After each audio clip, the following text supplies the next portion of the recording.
अस्सलाम वालेकुम। मेरे निक्के निक्के दो बच्चे ने, मेरा नाम जैद है। मेरे ते बीमारियां बला कीता है। मैं नाइयां दा काम करदा सा, इज्जत दी जिंदगी गुजारदा सा पिया ते इस वास्ते मैं हुण हत्थ पैर टेढ़े होने की वजह तो मैं काम नहीं कर सकता। कपड़े जुत्तियां किसी को मांग के पाए, इस वास्ते इन्नी मेरी हालत हुण माड़ी हो गई। ना मेरे को घर आटा है ना पत्ती है, बच्चे केड़े भुखे बैठे न। इस वास्ते सवैद पुछ इंसान है, किसी को मांग नहीं सकता। दो बच्चे ने मेरे, ना मेरे घर आटा है ना मेरे घर घ्यो हो, कोई शै नहीं, भुखा दो डंग हो गए बैठे मैं अपने घर विच। इस वास्ते मेरे हालात वेख लो।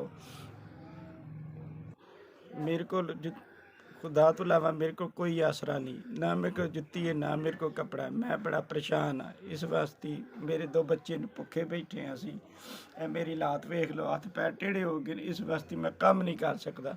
मैं बड़ा परेशान हाँ। खुदा तो इलावा मेरा कोई आसरा नहीं है। अस्सलाम वालेकुम। अल्लाह तुहाडा भला करे, अल्लाह तुहानू तंदुरुस्ती देवे। भाई पैसे 5000 रुपया दिता, मैं हुण जाके जांदा दवाई लवांदा मंडी चों, किसी स्पैशलिस्ट नूं चैक करा के तो मैं दवाई लवांदा। अल्लाह तुहानू चोखा देवे, अल्लाह तुहाडा भला करे।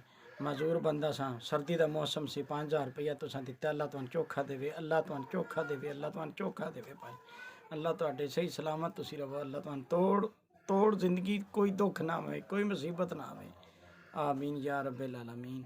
इंशाअल्लाह भाई जिंदे रहो तुसी, अल्लाह तुहाडा कारोबार सही सलामत हो रहे ते अल्लाह तुहानू चोखा देवे। अल्लाह मैं 2 साल हो गए थे घर बैठे सा, कोई नहीं सी मेरा आसरा। अल्लाह तुहानू चोखा देवे। तुसें भाई दित्ते न पैसे, मैं इलाज करांदा, अल्लाह तुहाडे कारोबार च बरकत अता फरमाए, अल्लाह तुहानू चोखा देवे।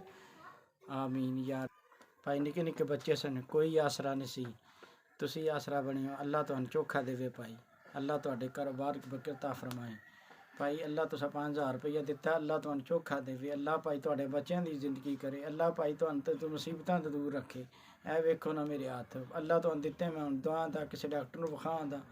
अल्लाह मेरे बच्चे सन निक्के निक्के, कोई नहीं सी आसरा, तुसी बनियो, अल्लाह तुहानू